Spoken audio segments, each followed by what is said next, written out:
It's a Democrat war on women. Everybody smudgy gay. That was quite an evening in the social media. It all started when some Obama surrogate named Hillary Rosen, who's always had problems, she went on one of the cable networks and she started talking about how Ann Romney, Mitt Romney's wife, hasn't worked a day in her life, and suggested that Ann Romney couldn't possibly understand economic issues because she's just a housewife. Whoo, boy, that's kind of like saying, Barbie can't do math. I mean, it was the most sexist thing and offensive thing. It was appalling.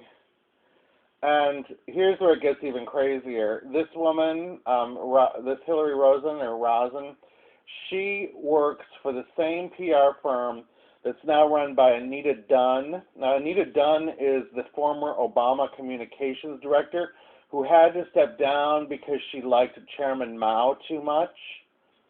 Remember, she made that speech about how much she loved Chairman Mao? And conveniently enough, it's SKD Knickerbocker is the name of the PR firm. And here's where it gets really crazy. That same PR firm is the same firm that represents both Sandra Fluck and the Obama campaign. Okay?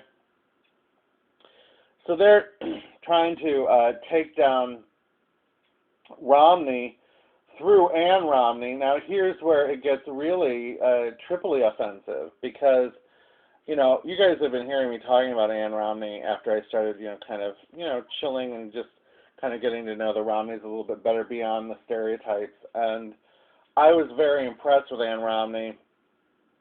This is a woman who raised 5 kids and who has been the backbone of her husband's campaigns and her husband's political and business life. And I found out on Twitter, one of the tweets said, she earned her college degree while raising kids. And so that alone is a great achievement. But then on top of that, this is a woman who was struck with MS. And she overcame that. Not only did she overcome that, she speaks about it. She's become a role model for people with MS. And then she was stricken with breast cancer and overcame that struggle as well. This woman is a fighter. She's been through a heck of a lot in her life.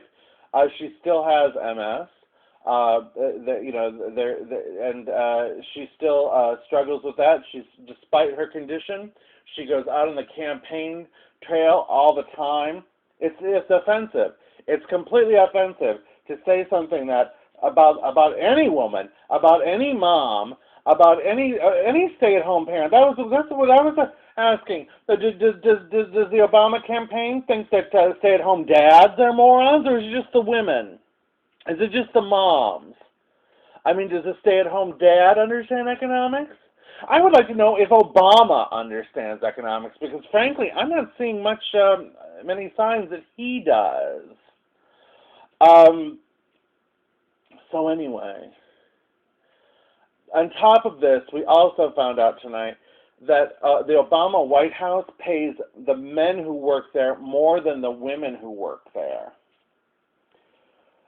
They're the biggest hypocrites. I've been saying this all along. They don't care about women any more than they care about gays or African Americans, or I prefer to say Americans who happen to be black. They don't care about Latino Americans. They don't care about anybody except for your vote. That's all they care about. They'll throw you a little piece here and there occasionally. It's ridiculous. And this is what they really think about women who work in the home. Apparently, again, just the women, not the men. They haven't said anything bad about men who stay at home and raise children, just the women. This is what they really think of you. This is what they really think of you, and they want free abortions, free birth control, so that they won't have to have children, so they won't be punished with children. But then at the same time, that's what they say, punished with children. then at the same time, they're not going to pay you as much as they pay the men for the equal time. They're just all talk. They're all talk. The one who was really leading the charge on this is the woman who Andrew Breitbart, the late Andrew Breitbart, who I feel is, I feel that he's everywhere, and I think that he's going to be everywhere our entire lives. It was Dana Lash, who Breitbart famously called his warrior princess, and Dana Lash was over this so quickly and fiercely and amazingly, and God, did that woman get results fast. I mean, Twitter was crazy. David Axelrod had to be trotted out. They threw Hillary Rosen under the bus, and it was a huge victory, and fast. I said, a lot of you were tweeting it on Twitter. I said, you think the Palenistas will not take the sliming of American moms? They will not take it. You know what this Rosen character is like? She's like the feminazis from the 1970s, as Rush Limbaugh would call them, from like the 1970s. You know, these women who wanted women to work, to have a real job, to be career gals. You know, they were so, they were the Betty Friedan's, the Gloria Steinems, the Marlo Thomases, who wanted the gal to have a little career gal job as a reporter, you know, as a journalist or something exotic and exciting for a woman to have, this exciting adventure. You know, Mary Tyler Moore at WGM, something, a career woman.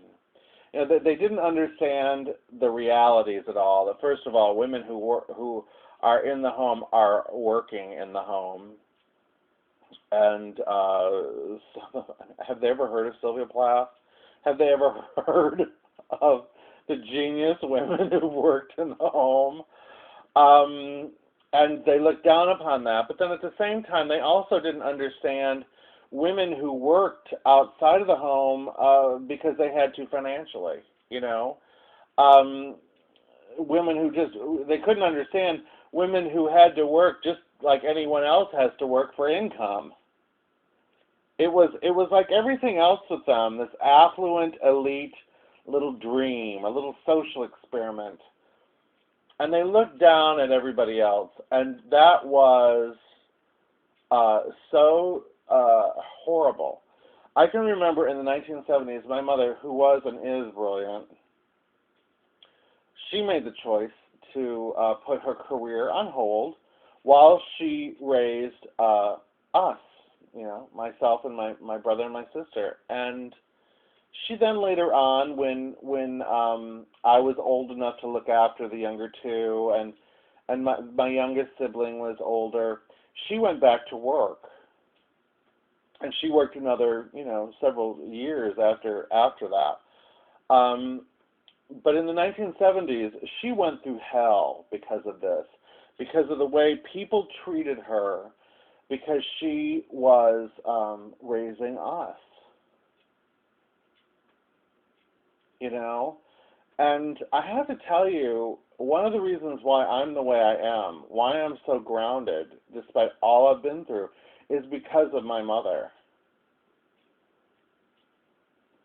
You know, I'm sorry. I mean, when you know, I've had all of my problems in life. You know, I've had a drinking problem. I've listeners know I've had a drug problem. I was a marijuana addict.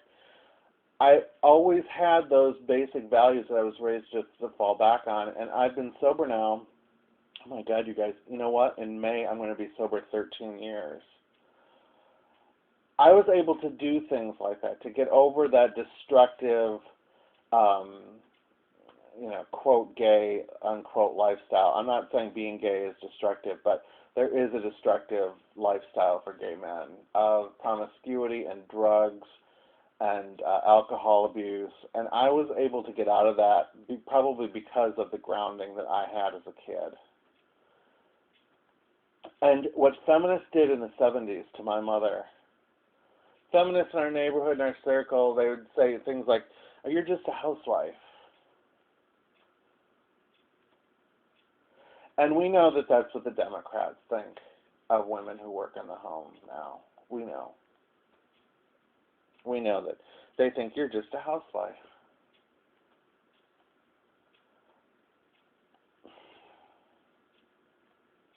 And again, it's only the women.